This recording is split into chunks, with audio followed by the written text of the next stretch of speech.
Hi everybody, Andy again, down on the beach once again, another beach vlog, but this one with a difference. I'm actually going to show you, hopefully I'm going to walk behind me, but I'm just looking back towards where I live. I don't think you can see that. If I can pan in a bit, let's try and go in a bit.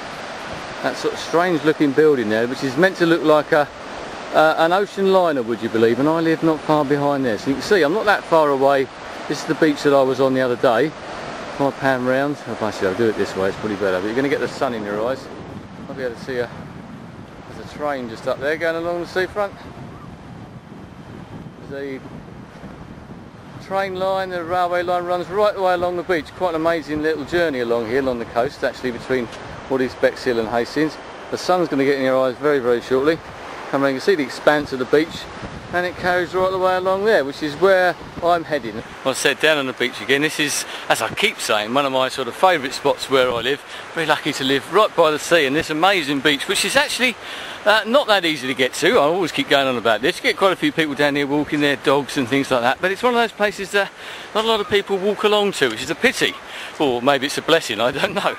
But it's one of those places you want to take your shoes and socks off and just sort of have a little paddle along the seafront. As you see, there's sort of rocks and that right the way out here, and sand, and the tide's still actually going out at the moment, but thought I'd take the opportunity to hopefully show you this the ship. The ship's called the Amsterdam, which I might have mentioned before, and I've got a little bit of details about it, got a bit of paper.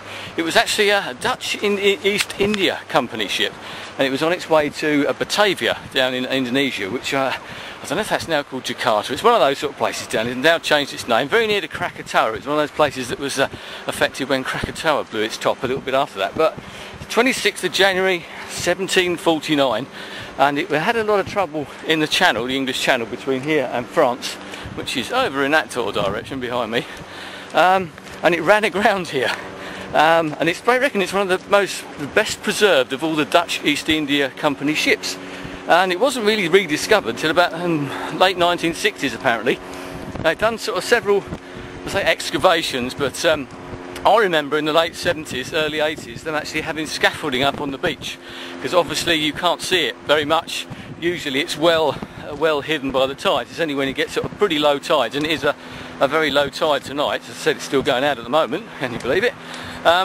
But they did actually do some excavations. It is protected as you'd expect. They have got coins and they've got some sort of treasure, but there's still a lot of artefacts they think that are still there. You do occasionally, because of storms, things do get sort of washed up, moved along the coast, and they do find sort of coins and little artefacts and things like that hidden around there, here and there along the beach. Never found anything myself, and probably never be lucky enough to do so either.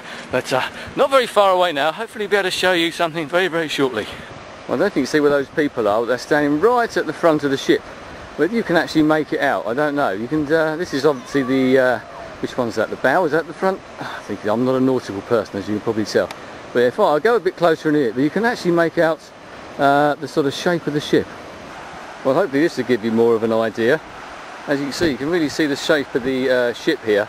It's actually, what they've got, they've actually put like a steel barrier around it from when they did some of the excavations, as I said, when they had this sort of scaffolding tower up, and they actually used divers to sort of come down here and dive onto it. Someone actually asked me the other day what the difference is between the tides here, the sort of heights. Well, the high tide mark, which is well behind me, and the sort of low tides, where the low tide is today, and as I said, it is still going out at the moment, so you might get a bit more of the ship exposed. There is actually like something like a 6 or 7 metre difference between high tide and low tide, so you can get some idea. That's sort of 18, 20 odd feet, so you can understand why they would need some diving equipment. As I said, it's not always visible, this ship, but it is amazing that you can just wander down here onto the beach and see a 17th or 18th century shipwreck just sitting there.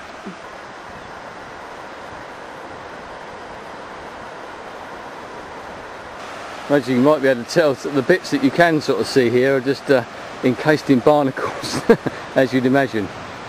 But so you've got this sort of protective barrier around it, which is probably holds some of the water actually, but does actually protect it from some of the sort of storms and that we get here. I mean, you come down here in the winter, it's absolutely amazing down here sometimes in the winter. I actually prefer it sometimes in the winter than I do in the summer. And up there where you can see those rocks is where the sort of the high water mark is, so you can actually get some idea of how far it actually comes down. And yet another train coming along. I'll get a picture of that one for you.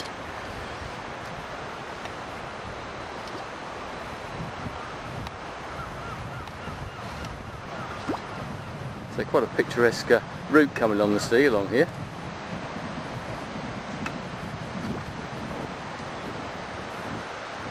I'll read you a bit about the ship. As I said, the Dutch East India Company ship Amsterdam ran aground near Hastings, which is where we are, England, on the 26th of January 1749, and it was on her maiden voyage, a bit like the Titanic, on her way to Batavia, as I said, commanded by the 33-year-old Captain Willem Klump. Bit of a clump, what a name. Ship had 203 crew, 127 soldiers and 5 passengers. She left her moorings on the 8th of January 1749 on the Zuiderzee. I'm sure Johan's going to tell me how that's spelt, or how that's pronounced. It was laden with textiles, wine, ballast obviously, cannons, paper, pens, pipes, domestic goods, and 27 chests of silver guilder coins. And the whole cargo would be worth several million euros in modern money. So it'd been having problems in the English Channel with storms and things like that, and it came along here, and apparently the rudder broke and they had Black Death on board the ship as well. So they weren't having a lot of luck. These maiden voyages with ships like the Titanic and the Amsterdam, not having a lot of luck, and ran aground here, as I said, on the 26th of January 1749, and it's still here now. Well, that's just about it. I just wanted to do this quick vlog because there's a few people actually wanted to see the shipwreck. Hopefully that wasn't too disappointing. As I say, it's more or less a complete ship under there, but you're not going to see much more than that anyway. Anyway, this is hopefully, well, probably my last vlog before I zoom off to New York City on Friday with my family. Thanks to everybody who's actually, I did a video a couple of weeks ago about can you help me, and thanks to everybody who sent in suggestions, comments, etc. as to things that I can do or we can do as a family when we're over in New York. It's Wednesday evening now and we're off on Friday afternoon, and I'll leave you with some nice pictures of the beach down here. You can see some more people having a look at the wreck there.